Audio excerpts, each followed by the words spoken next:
So, a few days ago, I watched Titan, the OceanGate Submersible Disaster on Netflix. So, I'm going to tell you what I thought about it. And here is your warning that there are spoilers ahead, I guess?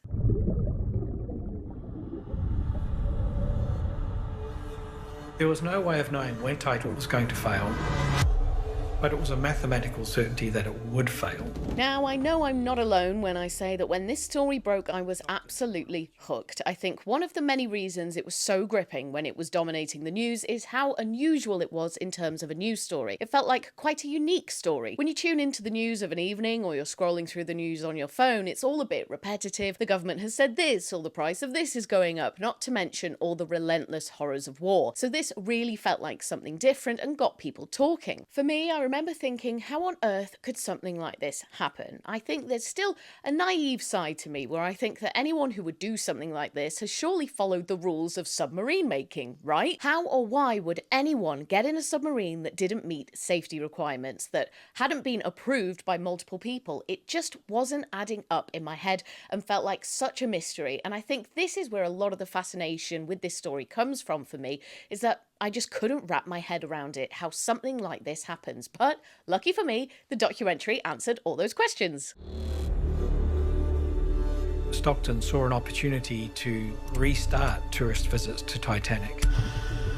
Like I said, it's a Netflix documentary. If you watch those, they do follow a very similar and predictable formula. Don't get me wrong, it's an effective one in my opinion, and I've watched a lot of documentaries on Netflix because I like the way they present them. There's interviews with relevant people, archive footage and photos from loads of different time periods, audio recordings, footage from the hearing where key people are being interviewed, and there's graphics and recreations or like stock footage in there as well. To help tell this story, there was an absolute treasure trove of content. So many crucial moments of this tale were caught on camera. There's footage of previous dives going wrong, of Stockton Rush calling the submersible indestructible. There's audio of one of the key members of staff at OceanGate getting fired for speaking up about his concerns. And then, of course, there is heaps of news footage. All of these things are cut together really effectively. We move from our interviewees to the news stories to the footage of Stockton at different stages throughout the project. And a lot of this footage, the stuff of Stockton working on the submersible, is really well shot. This isn't some ropey old shaky or blurry footage shot on a phone or like an ancient DV camera. Stockton had a videographer follow him around at times, so we get to see all that footage. One of the more interesting uses of the news footage is the whole rhetoric around the countdown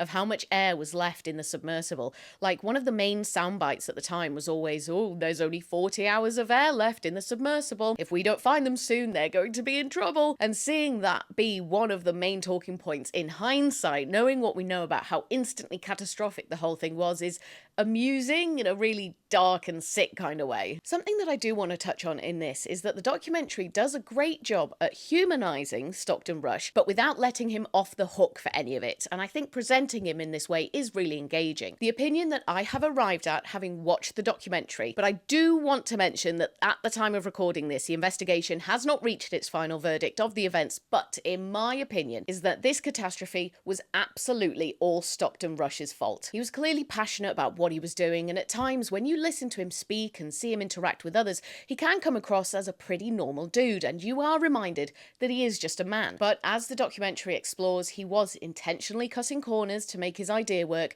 He didn't care about the science behind it. He didn't care what experts were telling him. He wanted his idea to work, and so he believed it would. He was really concerned with how the media perceived him and what he was trying to do, and he wanted journalists and reporters to be in awe of what he was doing. He seemed to be in such a rush to fulfill his mission, which was to essentially make deep sea exploration accessible for a wider audience. And I guess he wanted to be the guy who made it happen. He wanted to be the man who would be remembered for making deep sea exploration cheaper and affordable for the masses.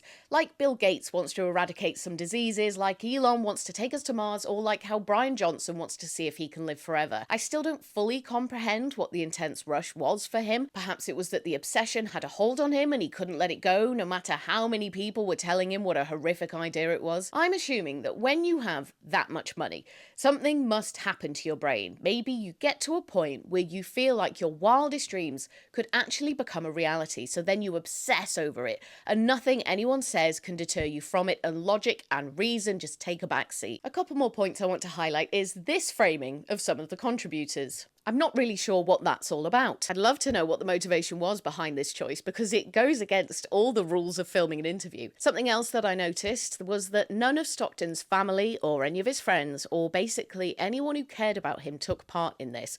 I'd be interested to know if the filmmakers did reach out to anyone and if they declined to take part, or maybe they weren't asked at all. Maybe I'm being naive again to think that it would be appropriate for them to take part, but it would have been interesting to see what they had to say. They must have some really complex and difficult to process feelings about the whole thing, and I would have liked to see what they would have to say within this context. You know, I've always been a bit scared of deep water and thought it was probably unlikely that I would ever go in a submersible given the opportunity, but now I know there is absolutely no way I would ever go in one. That and hot air balloons, they freak me out as well. So if you like documentaries, give it a watch. If you were interested in the story at the time, give it a watch. It's really quite captivating in the way that what's like the opposite of, oh, we never saw this coming. It's like the opposite of that. You watch this thing and it's like, well, yeah, obviously this wasn't going to end well. An accident waiting to happen, a ticking time bomb. The warning signs that this was going to be a disaster are everywhere, and a lot of these were caught on video. Anyway, that's it from me for now, but I'll be back soon with more thoughts on things that I've watched. Bye!